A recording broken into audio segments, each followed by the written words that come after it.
ಈ ಚಿತ್ರದ ಟ್ರೈಲರ್ ಹಾಗೂ ಹಾಡುಗಳ ಬಿಡುಗಡೆ ಕಾರ್ಯಕ್ರಮಕ್ಕೆ ಬಂದಿರುವ ಪ್ರತಿಯೊಬ್ಬರಿಗೂ ಆತ್ಮೀಯವಾದ ಸ್ವಾಗತ. ನಮ್ಮ ಮಾಧ್ಯಮದ ಮಿತ್ರರಿಗೆ, ಹಾಗೆ ಡಿಜಿಟಲ್ ಮಾಧ್ಯಮದವರಿಗೆ, ಚಿತ್ರತಂಡದವರಿಗೆ, ಹಾಗೆ ಫ್ರೆಂಡ್ಸ್ ಆ್ಯಂಡ್ ಫ್ಯಾಮಿಲೀಸ್ ಎಲ್ಲರೂ ಬಂದಿದ್ದೀರಾ ಸಪೋರ್ಟ್ ಮಾಡೋದಕ್ಕೆ ಅಂತ ನಿಮ್ಮೆಲ್ರಿಗೂ ಆತ್ಮೀಯವಾದ ಸ್ವಾಗತ.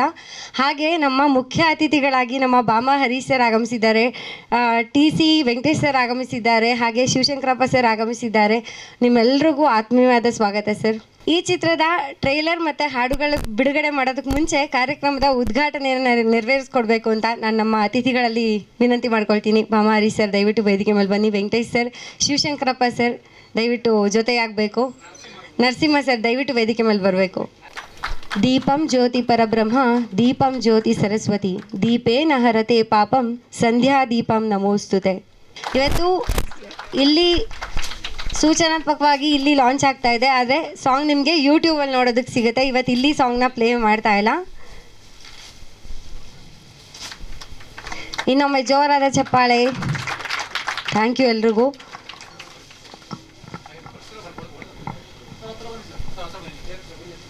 ಆರಂಭದಲ್ಲೇ ನಾನು ಕೂಡ ಒಬ್ಬ ಚಲನಚಿತ್ರ ನಿರ್ದೇಶಕನೇ, ದೂರದರ್ಶನ ನಿರೂಪಕನಾಗಿ 11 ವರ್ಷಗಳ ಕಾಲ ಕೆಲಸ ಮಾಡಿ ನಾನು ಈ ರಂಗದಲ್ಲಿ ಬಂದು, ಯಾಕೆಂದರೆ ನಮ್ಮ ವೆಂಕಟ್ ಸಾರು ಗೊತ್ತು ಎಷ್ಟು ಕಷ್ಟಪಟ್ಟಿದ್ದಾನೆಂದರೆ, ಯಾವ ಕಾರಣಕ್ಕಂದರೆ ಅವ್ನಿಗೆ ಮಾತು ಬರಲ್ಲ. ನಮ್ಮ ಚಿಕ್ಕಣ್ಣವ್ರು ಅಷ್ಟೇ ಕೆಲಸಗಾರರು ಮಾತು ಬರಲ್ಲ.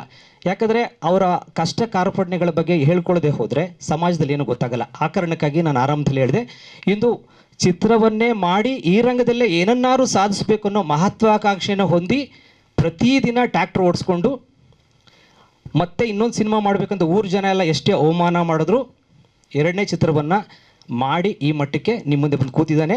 ಅವ್ರಿಗೆಲ್ಲ ಗೊತ್ತು, ನಿರ್ಮಾಪಕರು ಗೊತ್ತು, ಒಂದು ಚಿತ್ರ ಸೋಲ್ತಾ ಹೋದಾಗೆ ಎಲ್ಲರೂ ಅವ್ರನ್ನ ಅವಮಾನ ಮಾಡ್ತಾರೆ, ಮತ್ತು ಜೊತೆಗೆ ಅವನು ಈ ರಂಗಕ್ಕೆ ಬರೋದೇ ಇಲ್ಲ. ಅದು ಕಥೆ, ಚಿತ್ರಕಥೆ, ಸಂಭಾಷಣೆ ಎಲ್ಲವನ್ನು ಬರೆದು 2ನೇ ಚಿತ್ರವನ್ನು ಮಾಡಿ ನಿಮ್ಮ ಮುಂದೆ ಬಂದಿದ್ದಾನೆ. ನಿಮ್ಮೆಲ್ಲರ ಆಶೀರ್ವಾದ ಅವನ ಮೇಲೆ ಇರಬೇಕು. ಅವ್ರಿಗೆಲ್ಲ ಒಳ್ಳೇದಾಗಲಿ. ಒಬ್ಬ ರೈತನ ಮಗ ಟ್ಯಾಕ್ಟ್ರು ಇಟ್ಕೊಂಡು ಟ್ಯಾಕ್ಟ್ರು ಮಾರ್ಬಿಟ್ಟ, JCB ಇತ್ತು, JCBನೂ ಮಾರ್ಬಿಟ್ಟ.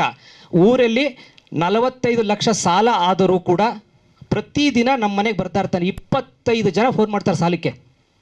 ಸಾರ್ ಒಂದೇ ತಿಂಗಳು, ಸಾರ್ ಇನ್ನು 15 ದಿವಸ ಅಂದ್ಕೊಂಡು ಈ ಟ್ರೈಲರ್ಗೆ ರೆಡಿ ಮಾಡಿಸೋಷ್ಟಕ್ಕೆ ಇದು ಏನು ಮಾಡ್ತಾರೆ, ಎಡಿಟಿಂಗ್ ಮಾಡಲಿಕ್ಕೆ ಆ ಕಾಲು ಕಟ್ಕೊಳ್ಳೋ ಜಾಗದಿಂದ ಬರೋ ಸಂಬಳ ದುಡ್ಡು ಪ್ರತಿಯೊಂದು ಮಾಡಿ ಇವತ್ತು ಈ ಮಟ್ಟಕ್ಕೆ ಬಂದಿದ್ದಾನೆ. ಅವ್ರಿಗೆ ನಿಮ್ಮೆಲ್ಲ ಆಶೀರ್ವಾದ ಮಾಡಲಿ. ನಾನೊಬ್ಬ ನಿರ್ದೇಶಕ ಅವನಿಗೆ ಯಶಸ್ಸು ಸಿಗಲಿ ಅಂತ ಈ ಸಂದರ್ಭದಲ್ಲಿ ಹಾರೈಸ್ತೀನಿ. ದಯವಿಟ್ಟು ಕ್ಷಮಿಸಿ. ಆರಂಭದಲ್ಲಿ ನಾನು ಯಾಕೆ ಮಾತಾಡಿದೆ ಅಂದರೆ ಆ್ಯಂಕರ್ ಪಾಪ ಗೊತ್ತಿರಲಿಲ್ಲ ಈ ತಂಡ ಯಾವುದು ಅಂತ, ಆ ಕಾರಣಕ್ಕಾಗಿ ಮಾಡಿದ್ದೀನಿ. ತುಂಬ ಧನ್ಯವಾದಗಳು ಸರ್. ಚಿತ್ರತಂಡದ ಎಲ್ಲ ಕಲಾವಿದರೆ, ವಿಶೇಷವಾಗಿ ವೆಂಕಟೇಶ ಹಾಗೂ ಚಿಕ್ಕು. ಈಗ ಪಾಪ ಶಿವಕುಮಾರ್ ಹೇಳ್ತಾ ಇದ್ರು ಗೆಳೆಯರು, ಬಹುಶಃ ಶಿವಕುಮಾರ್ಗೆ ನೆಕ್ಸ್ಟು ಗೊತ್ತಿರೋ ಕತೆ ನನಗೆ ಅನಿಸುತ್ತೆ ವೆಂಕಟೇಶನ ಬಗ್ಗೆ. ಒಂದು ಹಂತಕ್ಕೆ ಇಂತಿ ನಿನ್ನ ಭೈರ ಸಿನಿಮಾ ರಿಲೀಸ್ ಆದಮೇಲೆ ಆತ ಸಾವಿನ ಕಡೆ ಕೂಡ ಮುಖ ಮಾಡಿದ್ದ. ಆದರೂ ಕೂಡ ನಾನು ಮಾತಾಡಿ ಅದಕ್ಕೆಲ್ಲಪ್ಪ ನೀನು ಬಂದಿರೋದು, ಬದುಕಬೇಕು, ಈಜಬೇಕು, ಈ ಸಮುದ್ರ ಇದು. ನನ್ನ ಆತನ ಪರಿಚಯ ಆಗಿದ್ದು ನಮ್ಮ ಡೈರೆಕ್ಟರ್ಸ್ ಫಿಲಮ್ ಬಜಾರ್ ಅಂತ ಮಾಡಿದಾಗ ಆ ಬಜಾರಿಗೆ ಬಂದಂಥ ಸಿನಿಮಾ. ದುರದೃಷ್ಟವಶಾತ್ ಕೋವಿಡ್ ಬಂದ ಕಾರಣ ನಮ್ಮ ಶ್ರಮ ಎಲ್ಲ ವ್ಯರ್ಥ ಆಯಿತು. ಸೊ ಅದಾದಮೇಲೆ 2 ವರ್ಷ ನನ್ನ ಸತತವಾಗಿ ಆತನ ಫಾಲೋ ಮಾಡೋದೇ ನನ್ನ ಕೆಲಸ ಆಗಿತ್ತು, ಎಲ್ಲಿ ಧೈರ್ಯ ಗುಂದ್ಬಿಡ್ತಾನೋ ಅಂತ. ಸೊ ಹಾಗಾಗಿ ಸತತವಾಗಿತ್ತು. ಆಮೇಲೆ ಮೊನ್ನೆ ಆಫೀಸಿಗೆ ಬಂದಾಗ ನೋಡಿದರೆ ಸಿನಿಮಾ ಇನ್ವಿಟೇಷನ್ ಕೊಡ್ತಿದ್ದೀನಿ ಪುಣ್ಯವಂತ. ಸೊ ಇಲ್ಲಿ ನಾಪತ್ತೆಯಾಗಿದ್ದೆ ಅಂತ ಅಂದ್ಕೊಂಡು ಆ ವ್ಯಕ್ತಿ ಹೊಸ ಪ್ರಾಜೆಕ್ಟ್ ಜೊತೆ ಎದುರುಗಡೆ ಬಂದು ನಿಂತಿದ್ದಾನೆ. ಸೊ ನಿನ್ನ ಧೈರ್ಯವನ್ನು ನಾನು ಮೆಚ್ತೀನಪ್ಪ. ಹಾಗೇ ಇರಬೇಕು. ಅವನಿಗೆ ದೊಡ್ಡ ಚಪ್ಪಾಳೆ ಅವಶ್ಯಕತೆ ಇದೆ. ಸೋತರೂ ಕೂಡ, ಸಾಯಬೇಕು ಅಂತ ಅನಿಸಿದ್ರು ಕೂಡ ಮತ್ತೊಂದು ಸಾಹಸಕ್ಕೆ ಕೈ ಹಾಕಿರ್ತಕ್ಕಂಥ ವೆಂಕಟೇಶನ್ಗೆ ಒಳ್ಳೆಯದಾಗಬೇಕು. ಸೊ ವೆಂಕಟೇಶನ MLA ಮಾಡಿಕೊಟ್ಟಿರ್ತಕ್ಕಂಥ ಚಿಕ್ಕುವಿಗೆ ಒಳ್ಳೆಯದಾಗಬೇಕು. ಸೊ ಈ ಸಿನಿಮಾ ಟ್ರೈಲರ್ ನೋಡಿದಾಗ ಎಲ್ಲೋ ಒಂದು ಕಡೆ ಗ್ರಾಮೀಣ ಪ್ರದೇಶದ ಸೊಗಡು ಕಾಣ್ತಾ ಇದೆ. ಸೊ ಇಂತಹ ಸಾಮಾಜಿಕ ವಿಚಾರಗಳು, ಪ್ರಾದೇಶಿಕ ಸೊಗಡುಗಳು ಕಾಣ್ತಾ ಹೋಗಬೇಕು. ಆಗ ಜನಕ್ಕೆ ಕಾಲಕ್ಕೆ ತಲುಪ್ತಾ ಹೋಗುತ್ತೆ. ಜೊತೆಗೆ ಹಾಸ್ಯವನ್ನು ಹೇಳಿಕೊಟ್ಟಿದ್ದೇನೆ. ಸೊ ನಿಮ್ಮೆಲ್ರಿಗೂ ಶುಭವಾಗಲಿ. ನಾನು ಇಂತಿ ಬೈರ ಚಿತ್ರ ನೋಡಿದಾಗ ಆ ವೆಂಕಟೇಶ್ನಲ್ಲಿ ಒಂದು ಶಕ್ತಿ ಇದೆ, ಆ ಡೈರೆಕ್ಟರಲ್ಲಿ ಒಂದು ಶಕ್ತಿ ಇದೆ ಅಂತ ನಾನು ಅವತ್ತು ಗ್ರಹಿಸಿದ್ದೆ. ಸೊ ಇವತ್ತು ಪುನಃ ಇಬ್ಬರು ಜೋಡಿಯಾಗಿ ಜೋಡೆತ್ತಾಗಿ ಎಲ್ಲರ ಮುಂದೆ ಬಂದಿದ್ದಾರೆ. ಸೊ ಈ ಸಿನಿಮಾಗೆ ಶುಭವಾಗಲಿ. ಮೈ ನೇಮ್ ಇಸ್ KD ಯಶಸ್ವಿ ಆಗಲಿ. ಇವತ್ತು ತಿಮಿಂಗಿಲಗಳು ಸಣ್ಣ ಮೀನುಗಳನ್ನ ತಿನ್ನೋ ಹಾಗೆ ಇವತ್ತು ಚಿತ್ರರಂಗ ಇದೆ. ಸೊ ಇಂತಹ ಸಣ್ಣ ಮೀನುಗಳು ಎಲ್ಲೆಲ್ಲಿ ಯಾರ್ಯಾರ ಇದಕ್ಕೆ ನುಂಗಿ ನೀರು ಕುಡ್ಬಿಡ್ತಾರೋ ಗೊತ್ತಿಲ್ಲ. ಇದು ಇವತ್ತು ನಡೀತಾ ಇರ್ತಕ್ಕಂಥದ್ದು. ಇದು 2018 ಎಂಡಿಂದ ಶುರುವಾಗಿದೆ.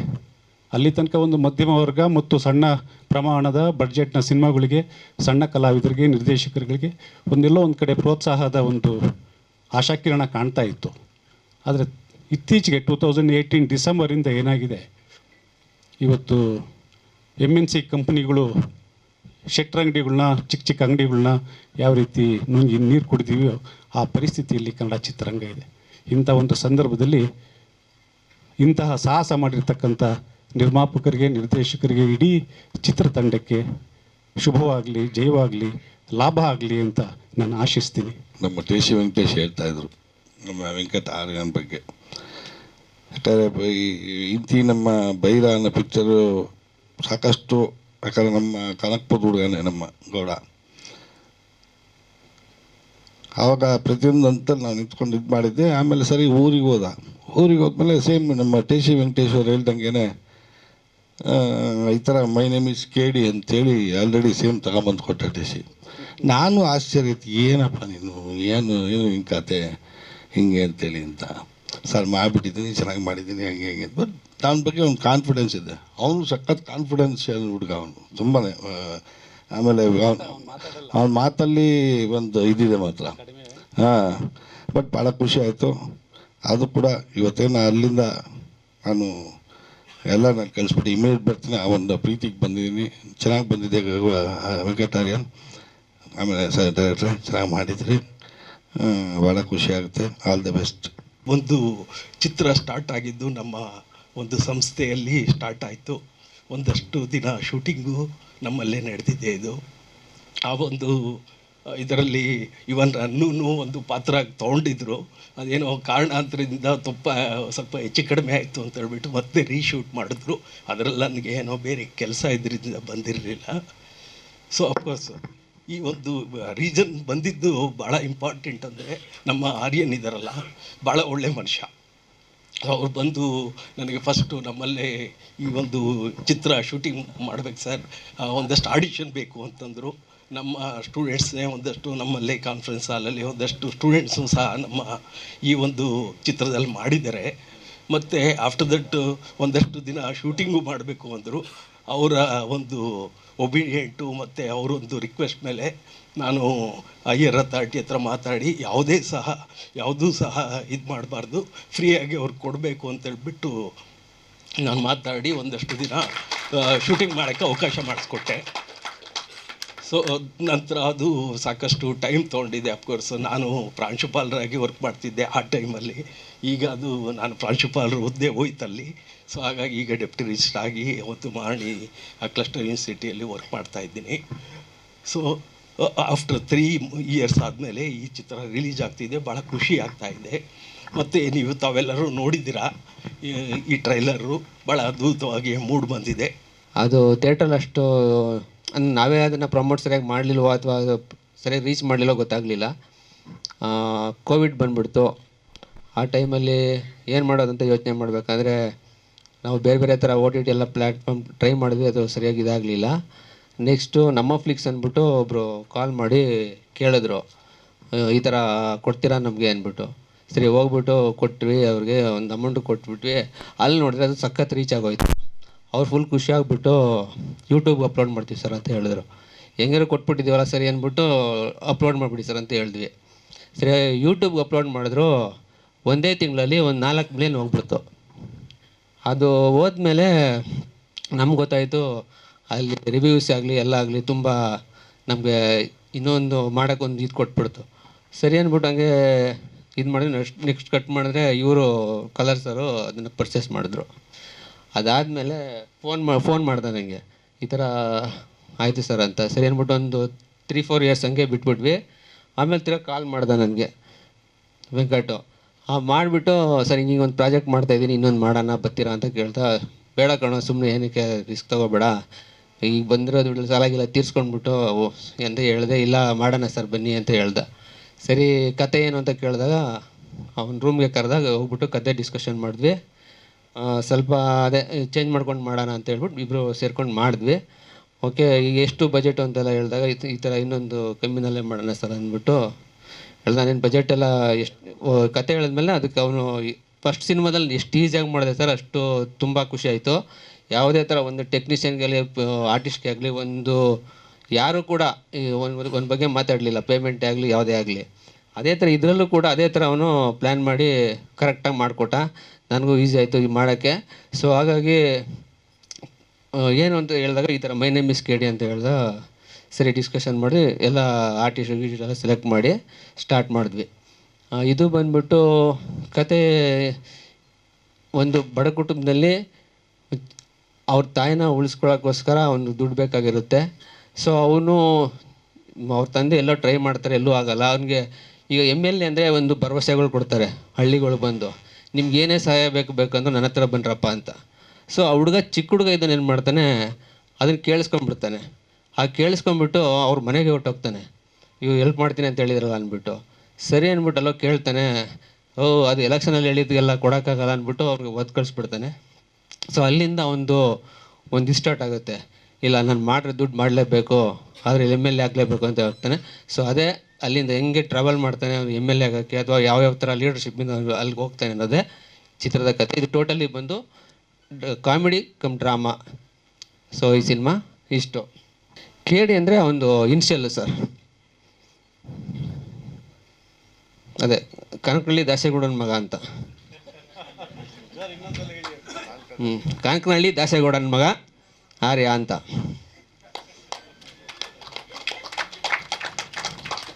ಫಸ್ಟು ನಾನು ಡೈರೆಕ್ಟ್ರ್ ಆಗಬೇಕಂತ ತುಂಬ ಕನಸಿತ್ತು.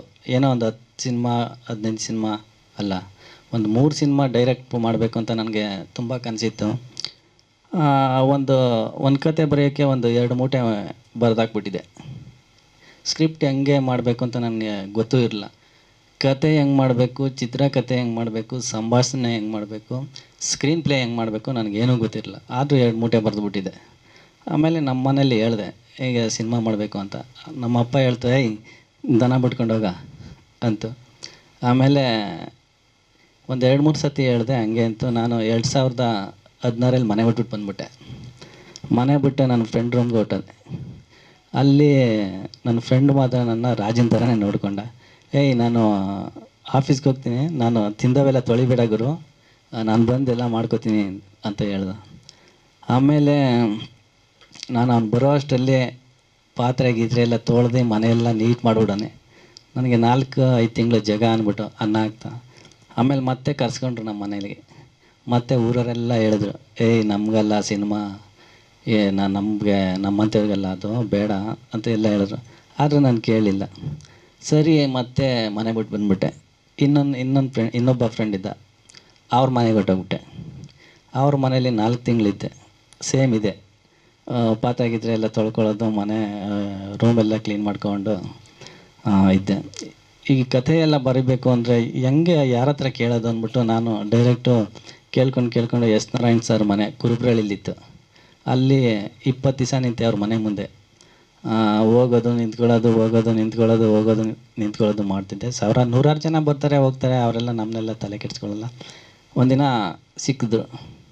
ಕೇಳಿದೆ, ಸರ್ ನೋಡಪ್ಪ, ನಾ ಹಂಗೆಲ್ಲ ಮಾಡೋಕ್ಕಾಗಲ್ಲಪ್ಪ, ಸರಿನಾ, ಸಿನಿಮಾ ಇಂಡಸ್ಟ್ರಿಗೆ ಬರಲೇಬೇಡ ಅಂತ ಒಂದೇ ಮಾತು ಹಂಗೆ ಹೇಳಿದ್ರು. ಸರಿ ಅಂದ್ಬಿಟ್ಟು ನಾನು ಇನ್ನೊಬ್ಬ ಡೈರೆಕ್ಟ್ರ್ ತಗೋದೆ, ಅಲ್ಲೇ ಅವ್ರ ಮನೇಲಿ ಇದ್ದಂಗೆ. ಅವ್ರು ಹೇಳಿದ್ರು, ನೀನು ಸಿನಿಮಾ ಮಾಡ್ತೀಯಾ, ಹಾಗಾದರೆ ಒಂದು ಯಾವ್ದಾರ ಮ್ಯಾಗ್ಝಿನಲ್ಲಿ ಒಂದು ಕತೆ ಪಬ್ಲಿಷ್ ಮಾಡಿಸು ನೋಡೋಣ ಅಂತ ಹೇಳಿದ್ರು. ಕತೆ ತಾನೇ ಅಂದ್ಬಿಟ್ಟು ನಾನು 3 ತಿಂಗಳು ಬರೆದೆ ಒಂದು ಕತೆ ಪಬ್ಲಿಷ್ ಮಾಡೋಕ್ಕೆ. ಸುಧಾ ಮ್ಯಾಗ್ಝಿನ್ನು ಆಫೀಸ್ ಬಂದು MG ರೋಡಲ್ಲಿರೋದು. ಏನು ಸೆಲೆಕ್ಟೇ ಆಗಲಿಲ್ಲ. ನನಗೆ ಸಖತ್ ಬೇಜಾರಾಗ್ಬಿಟ್ಟು ಅಲ್ಲಿಗೆ ಹೊಟ್ಟದ್ದೆ ಡೈರೆಕ್ಟು. ಅಲ್ಲಿ ಸುಧಾ ಮ್ಯಾಗ್ಝಿನ್ ಎಡಿಟರ್ ಬಂದು ಗುಡಿಹಳ್ಳಿ ನಾಗರಾಜ್ ಅಂತ. ಅಲ್ಲ ಸರ್, ನಾನು 3 ತಿಂಗಳಿಂದ ಕಳಿಸ್ತಿದ್ದೀನಿ, ಯಾಕೆ ನೀವು ಸೆಲೆಕ್ಟ್ ಮಾಡಲಿಲ್ಲ ನನ್ನ ಕತೆನ ಅಂತ ಕೇಳಿದೆ. ಇವನು ಯಾರ ಇವನು ಅಂದ್ಬಿಟ್ಟು, ಹಿಂಗಿರ್ಬೇಕಪ್ಪ ಕತೆ ಅಂದರೆ ಹಿಂಗಿರಬೇಕು ಅಂತ ಹೇಳಿದ್ರು. ಸರಿ ಅಂದ್ಬಿಟ್ಟು ಪಬ್ಲಿಷ್ ಮಾಡಿಸ್ದೆ. ಆ ಡೈರೆಕ್ಟ್ರು ಸಿಗದೆ ಹೋದರು.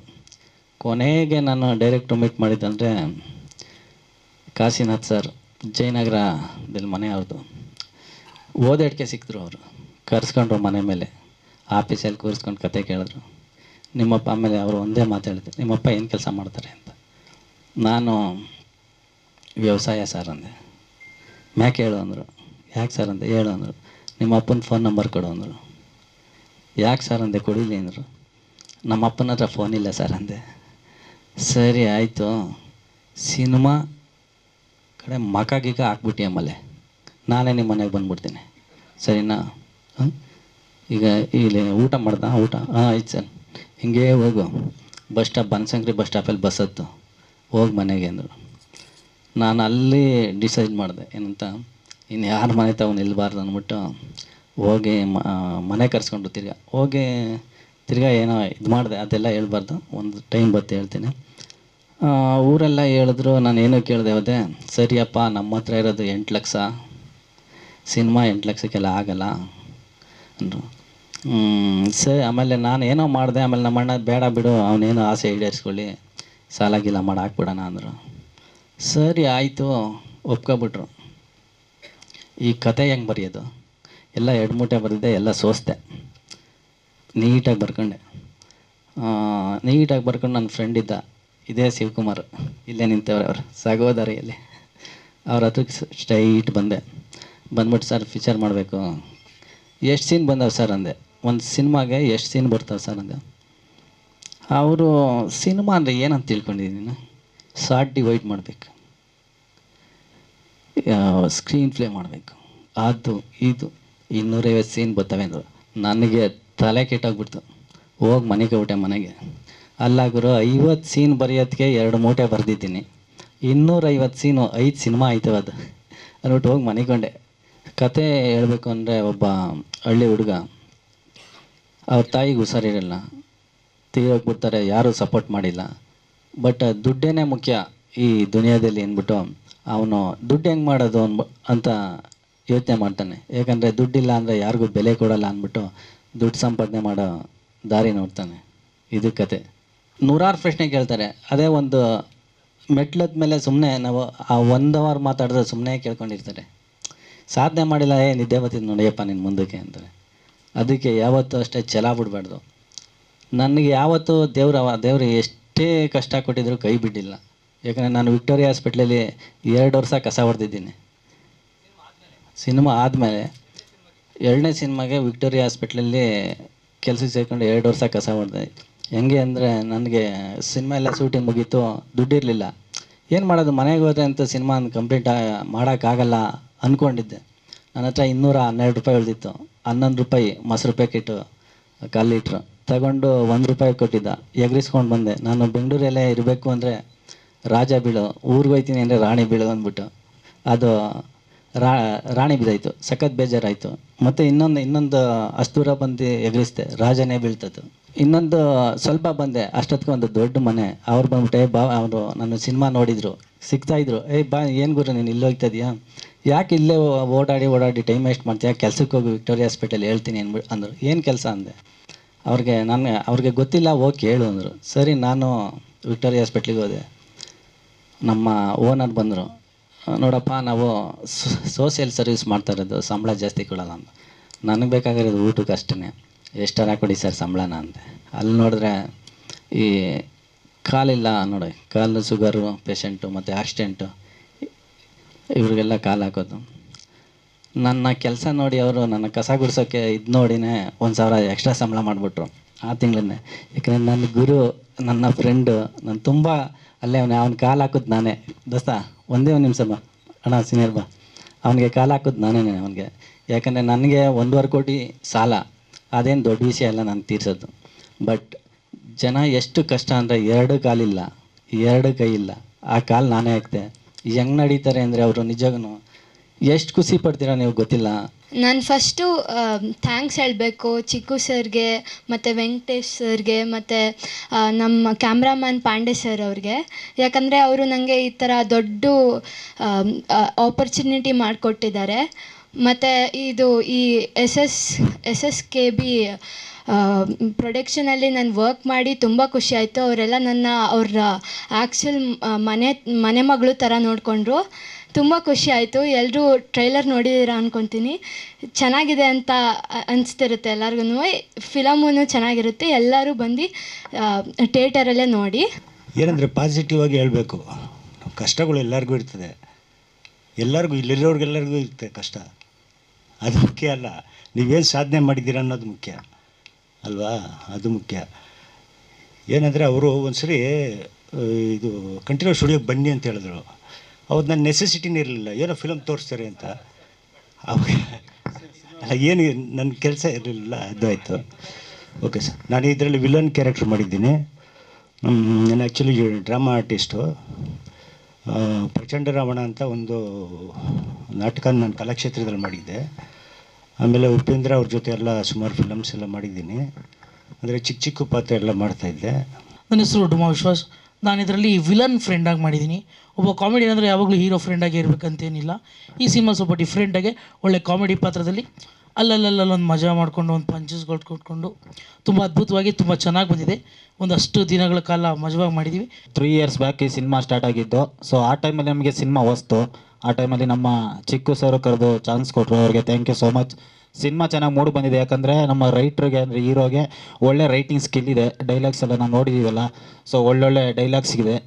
ಒಳ್ಳೆ ಎಂಟರ್ಟೈನ್ಮೆಂಟ್ ಇದೆ ಖಂಡಿತ. ಮತ್ತು ಒಂದು ಮೆಸೇಜ್ ಇದೆ, ತಾಯಿಗೆ ಎಷ್ಟು ಬೆಲೆ ಕೊಡಬೇಕು, ದುಡ್ಡಿದ್ರೆ ಮಾತ್ರ ಈ ಪ್ರಪಂಚದಲ್ಲಿ ಬದುಕೋಕ್ಕಾಗೋದು ಅನ್ನೋದೊಂದು ತೋರಿಸ್ಕೊಟ್ಟಿದ್ದಾರೆ. ಸೊ ಸಿನಿಮಾಗೆ ಒಳ್ಳೆಯದಾಗಲಿ, ತುಂಬ ಕಷ್ಟಪಟ್ಟು ಮಾಡಿದ್ದಾರೆ.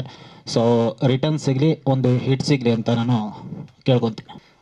ಸುಮಾರು 2 ಕೋಟಿ 3 ಕೋಟಿ ಅಥವಾ 4-5 ಕೋಟಿ ಹಾಕಿ ಮಾಡಿದ್ರು ಎಷ್ಟೊಂದು ಜನಕ್ಕೆ ಆ್ಯಕ್ಚುಲಾಗಿ ಅದನ್ನು ರೀಚ್ ಮಾಡೋಕ್ಕೆ ಇವತ್ತು ಇಂಡಸ್ಟ್ರಿಯಲ್ಲಿ ಎಷ್ಟೊಂದು ಜನಕ್ಕೆ ಬರಲ್ಲ ಆಯಿತಾ. ಅದರಲ್ಲಿ ನಾನು ಕೂಡ ಎಷ್ಟೊಂದು ನೋಡಿದ್ದೀನಿ, ಆಗಿದೆ.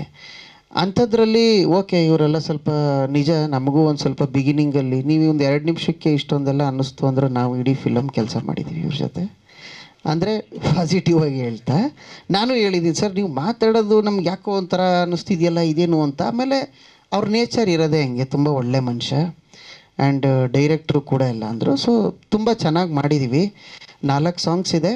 ಒಂದು ಪುನೀತ್ ರಂಗಸ್ವಾಮಿ ಅವರು ಬರೆದಿದ್ದಾರೆ, ಏಳುಮಲೆ ಡೈರೆಕ್ಟ್ರು. ಆ್ಯಂಡ್ ಇನ್ನೊಂದು ನಾಗೇಂದ್ರ ಪ್ರಸಾದ್ ಸರ್ ಬರೆದಿದ್ದಾರೆ. ಆ್ಯಂಡ್ ನಾನು ಒಂದು ಬರೆದಿದ್ದೀನಿ, ಇನ್ನೊಂದು ಮನು ದೇವರಹಳ್ಳಿ ಅಂತ ಬರೆದಿದ್ದಾರೆ. ಸೊ ಈ 4 ಸಾಂಗ್ಸ್ ಇದೆ. ಸೊ ಸಾಂಗ್ಸ್ ರಿಲೀಸ್ ಆದಮೇಲೆ ಕೇಳಿ. ಸೊ ಕೇಡಿ ಚಿಕ್ಕ ಕೇಡಿ ಆದರೂ ಒಂದೇ, ದೊಡ್ಡ ಕೇಡಿ ಆದರೂ ಒಂದೇ, ಕೇಡಿ ಯಾವತ್ತಿದ್ರೂ ಕೇಡಿನೇ ಅಂತ ಹೇಳೋಕ್ಕೆ ಇಷ್ಟಪಡ್ತೀನಿ. ಸೊ ಚೆನ್ನಾಗಿದೆ ಫಿಲಮ್ಮು. ಕಂಪ್ಲೀಟಾಗಿ ಸ್ಟೋರಿ ಕೇಳಿದಾಗ ಓ ಇಂಥವರು ಇಂಥ ಸಾಧನೆ ಮಾಡ್ಬೋದಾ ಅಂತ. ಆ್ಯಕ್ಚುಲಾಗಿ ಸಿನಿಮಾ ಅಂತಲೇ ಅಲ್ಲ, ನಿಜವಾಗ್ಲೂ ಲೈಫಲ್ಲೂ ಸುಮಾರು ಜನ ಕೇಡಿಗಳೇ ಆಗಿದ್ದಾರೆ, ಹೇಳೋಕ್ಕವಲ್ಲ. ಸೊ ಆ ಥರ ಇರೋದ್ರಿಂದ ಮೋಸ್ಟ್ಲಿ ಸ್ವಲ್ಪ ಹತ್ರನೇ ಇದೆ ಸ್ಟೋರಿ ಮತ್ತು ಇದೆಲ್ಲ. ನನ್ನ ಕೆಲಸನೂ ನೀಟಾಗಿ ಮಾಡಿದ್ದೀನಿ. ಸೊ ನೀವೆಲ್ಲ ಸಾಂಗ್ಸ್ ಕೇಳಿ. ಕಮರ್ಷಿಯಲಾಗೇ ಬಂದಿದೆ ಸಾಂಗ್ಸು, ಪ್ರತಿಯೊಂದಕ್ಕೂ ಪಾಪ ಎಲ್ಲ ಪ್ರಾವಿಷನ್ ಮಾಡಿಕೊಟ್ಟಿದ್ದಾರೆ.